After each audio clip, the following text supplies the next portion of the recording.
ಸುಬ್ರಹ್ಮಣ್ಯ ಸ್ವಾಮಿಯ ಈ ಮೂಲ ಮಂತ್ರವನ್ನು ಪ್ರತಿನಿತ್ಯ ಯಾರು 21 ಬಾರಿ ಪಠಿಸುತ್ತಾರೋ ಅವರಿಗೆ ಎಂತಹ ಸಮಸ್ಯೆ ಇದ್ದರೂ ಪರಿಹಾರವಾಗುತ್ತೆ.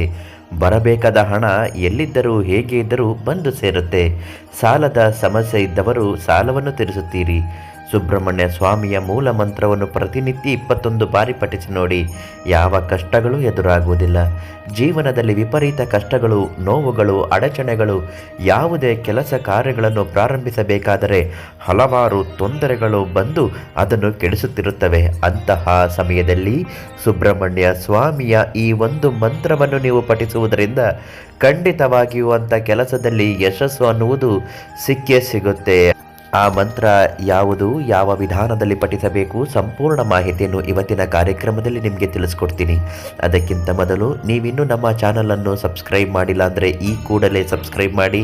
ನಿಮ್ಮ ಜೀವನದ ಯಾವುದೇ ಸಮಸ್ಯೆಗಳಿದ್ದರೂ ಶಾಶ್ವತ ಪರಿಹಾರಕ್ಕಾಗಿ ರಾಘವ ಶಾಸ್ತ್ರಿಗಳನ್ನು ಒಮ್ಮೆ ಸಂಪರ್ಕಿಸಿ. ನಮ್ಮ ಸಬ್ಸ್ಕ್ರೈಬ್ದಾರರಿಗೆ ಉಚಿತವಾಗಿ ಪರಿಹಾರವನ್ನು ಸೂಚಿಸುತ್ತಾರೆ. ಸುಬ್ರಹ್ಮಣ್ಯ ಸ್ವಾಮಿಯ ಮೂಲ ಮಂತ್ರವನ್ನು ಯಾರು ಬೇಕಾದರೂ ಪಠನೆ ಮಾಡಬಹುದು. ಯಾವುದೇ ಅಡಚಣೆಗಳಿರುವುದಿಲ್ಲ.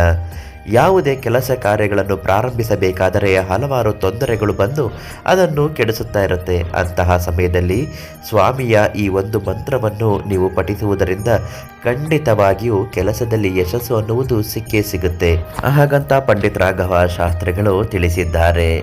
ಅವರು ತಿಳಿಸಿರುವ ಹಾಗೆ ಕೆಲವು ನಿಯಮದ ಅನುಸಾರವಾಗಿ ಈ ಒಂದು ಮಂತ್ರವನ್ನು ನೀವು ಪಠಿಸುತ್ತಾ ಬಂದಲ್ಲಿ ಖಂಡಿತವಾಗಿಯೂ ನಿಮ್ಮ ಜೀವನದ ಗಾಢವಾದ ಸಮಸ್ಯೆಗಳಿದ್ದರೂ ಸಹ ಅದು ಪರಿಣಾಮಕಾರಿಯಾಗಿ ಪರಿಹಾರ ಆಗುತ್ತೆ. ಹಾಗಾದರೆ ಯಾವ ನಿಯಮಗಳನ್ನು ಅನುಸರಿಸಿ ನಾವು ಪೂಜೆ ಮಾಡಬೇಕು ಗುರುಗಳೇ ಅಂತ ನೀವು ಕೇಳೋದಾದರೆ ಖಂಡಿತ ಹೇಳ್ತೀವಿ. ಸುಬ್ರಹ್ಮಣ್ಯ ಸ್ವಾಮಿ ಮಹಾಶಕ್ತಿಯುತವಾದ ದೇವನಲ್ಲಿ ಒಬ್ಬರಾಗಿದ್ದಾರೆ. ನೀವು ಅಪೇಕ್ಷೆ ಪಡುವಂತಹ ಮಹಾದೈವನಾಗಿದ್ದಾನೆ. ಸುಬ್ರಹ್ಮಣ್ಯ ಸ್ವಾಮಿಯನ್ನು ಒಲಿಸಿಕೊಳ್ಳುವುದು ಅಷ್ಟು ಸುಲಭವಲ್ಲ. ಅದಕ್ಕಾಗಿ ಅನೇಕ ವಿಧಾನಗಳನ್ನು ಅನುಸರಿಸಬೇಕಾಗುತ್ತದೆ. ಅದಕ್ಕೆ ಸಮಯ ಬೇಕಾಗುತ್ತೆ. ಅಂತಹ ಸಮಯದಲ್ಲಿ ಕೆಲವು ನಿಯಮಗಳನ್ನು ನಾವು ಪ್ರಮುಖವಾಗಿ ಅನುಸರಿಸಬೇಕು. ಪ್ರತಿದಿನ ಮುಂಜಾನೆ ಸೂರ್ಯ ಉದಯಕ್ಕೆ ಮೊದಲು ಅಂದರೆ ಬೆಳಗಿನ ಜಾವ 5 ಗಂಟೆಗೆ ಎದ್ದು ಸ್ನಾನಾದಿಗಳನ್ನು ಮಾಡಿಕೊಳ್ಳಬೇಕು. ಅಂದರೆ 4:45ಗೆ ಸ್ನಾನ ಆಗಿರಬೇಕು. 5 ಗಂಟೆಗೆ ಪೂಜೆಗೆ ಸಿದ್ಧವಾಗಿರಬೇಕು. ಸ್ನಾನ ಮುಗಿದ ನಂತರ ನೀವು ನೇರ ದೇವರ ಮನೆಗೆ ಬಂದು ಉತ್ತರ ಭಾಗಕ್ಕೆ ಮಣೆಯನ್ನು ಹಾಕಿಕೊಂಡು ಕುಳಿತು ಸುಬ್ರಹ್ಮಣ್ಯ ಸ್ವಾಮಿಯ ಒಂದು ಫೋಟೋವನ್ನು ತೆಗೆದುಕೊಂಡು ಹೂವಿನಿಂದ ಚೆನ್ನಾಗಿ ಅಲಂಕಾರ ಮಾಡಿ, ಮನಸ್ಸಿಗೆ ಇಷ್ಟವಾಗುವ ರೀತಿಯಲ್ಲಿ ಅಲಂಕಾರ ಮಾಡಿ.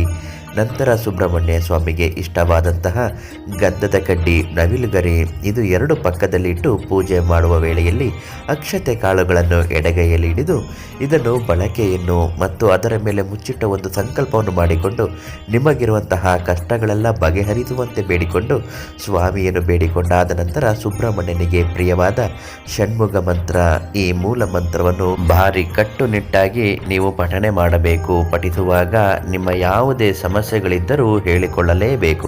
ಸ್ವಾಮಿ ಮಂತ್ರವನ್ನು ಹೇಳ್ತೀನಿ, ಒಂದು ಬುಕ್ಕಲ್ಲಿ ಬರೆದಿಟ್ಕೊಳ್ಳಿ. ಮಂತ್ರ ಹೀಗಿದೆ: ಓಂ ತತ್ಪುರುಷಾಯ ವಿದ್ಮಯೇ ಮಹಾಸೇನಾಯ ಧೀಮಹಿ ತನ್ನೋ ಸ್ಕಂದ ಪ್ರಚೋದಯಾತ್. ಓಂ ಶರವಣ ಭವಾಯ ನಮಃ.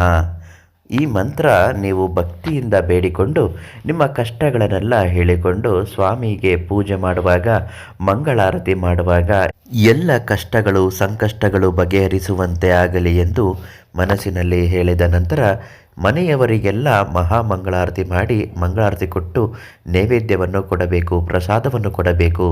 ನೆನಪಿಡಿ, ಬೆಳಗಿನ ಜಾವ 6 ಗಂಟೆ ಒಳಗೆ ಪೂಜೆ ಮುಗಿಯಬೇಕು. ಪೂಜೆ ಮಾಡುವ ಸಮಯದಲ್ಲಿ ಯಾರೊಬ್ಬರು ಮನೆಯ ಸದಸ್ಯರು ಮಲಗಬಾರದು. ಈ ರೀತಿ 21 ದಿನ ಮಾಡುತ್ತಾ ಬನ್ನಿ. ಎಲ್ಲ ಕಷ್ಟಗಳು ಕಳೆದು ಮನೆಯಲ್ಲಿ ಸುಖ, ಶಾಂತಿ, ನೆಮ್ಮದಿ ಅನ್ನುವುದು ಸಿಗುತ್ತೆ. ಹಣಕಾಸಿನ ಸಮಸ್ಯೆ ಎನ್ನುವುದು ನಿವಾರಣೆ ಆಗುತ್ತೆ. ಸಾಲದ ಸಮಸ್ಯೆ ಕೂಡ ನಿವಾರಣೆಯಾಗಿ ಬರಬೇಕಾದ ದುಡ್ಡು ಸಹ ಬಂದು ನಿಮ್ಮ ಕೈ ಸೇರುತ್ತೆ. ಜೀವನದ ಸಮಸ್ಯೆಗಳಿಗಾಗಿ ಮತ್ತು ಪರಿಹಾರಕ್ಕಾಗಿ ಪ್ರಧಾನ ತಾಂತ್ರಿಕರು, ದೈವಜ್ಞರು ಶ್ರೀ ರಾಘವ ಶಾಸ್ತ್ರಿಗಳನ್ನು ಒಮ್ಮೆ ಸಂಪರ್ಕಿಸಿ ಎಲ್ಲ ಕಷ್ಟಗಳನ್ನು ನೇರ ಮತ್ತು ಶಾಶ್ವತವಾಗಿ ಬಗೆಹರಿಸುತ್ತಾರೆ. ನಮ್ಮ ಸಬ್ಸ್ಕ್ರೈಬ್ದಾರರಿಗೆ ಉಚಿತವಾದ ಪರಿಹಾರವನ್ನು ನೀಡ್ತಾರೆ. ನಾಳೆ ಮತ್ತೊಂದು ದೈವ ಮಾಹಿತಿಯೊಂದಿಗೆ ಭೇಟಿ ಮಾಡೋಣ. ಧನ್ಯವಾದ.